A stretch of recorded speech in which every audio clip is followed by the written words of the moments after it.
The how-to instructions for the Interpack UA 262024SB are as easy as 1, 2, 3. Here are instructions on 3 machine operations, including tape head removal and replacement and tape roll threading, case size setup, and belt replacement. Removal of our tape head is simple. To remove the top tape head, slide the tape head forward and rotate the front out of the tape head cavity and lift it out. To reinstall the tape head, reverse the procedure.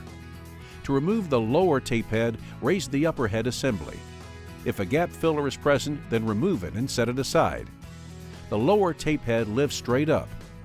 To insert, just lower the tape head into the slots and replace the gap filler if necessary. The tape roll can be replenished by either splicing a new roll onto an existing tape tail or by completely re-threading a new roll. To thread an HSD 2000 ET2 tape head, start by moving the peel-off arm to the open position. Place the roll of tape on the mandrel, sticky side up. Return the peel-off arm to its original position, contacting the outside of the tape roll. Make sure the tape tab is above the peel-off arm. Pull approximately 2 feet of tape from the roll and create a tape tail. This allows you to thread the tape without it adhering to the guide and clutch rollers inside the tape head.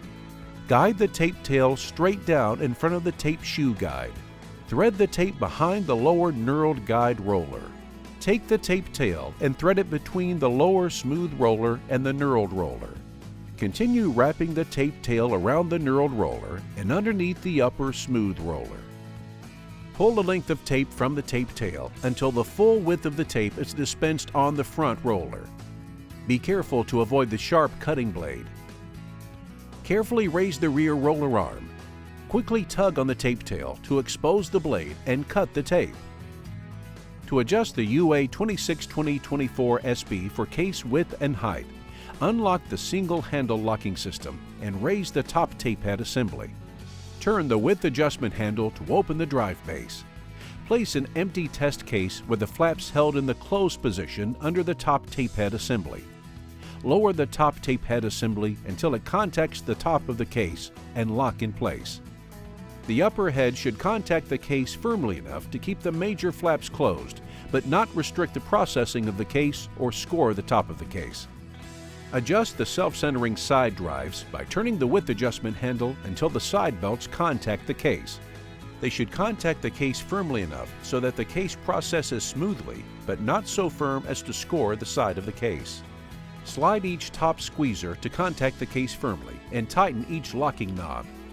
Each top squeezer should be firm enough on the case to completely close any gap on the center seam, but not so firm as to restrict the smooth processing of the case. For overfilled cases, you have the option to engage the floating upper head feature. Rotate the lever on the side of the upper head to activate. No case length adjustment for this machine is necessary. For the replacement of worn belts, make sure to power off the machine. Take off the drive base cover by removing the 2 screws located on its side with an Allen key. Rotate off the worn belt from the idler pulley. Wrap the new belt around the top of the idler pulley. Pull on the belt to compress the die spring and wrap the other end around the drive pulley. Turn the machine on to start belt movement. The belt will self-center into place.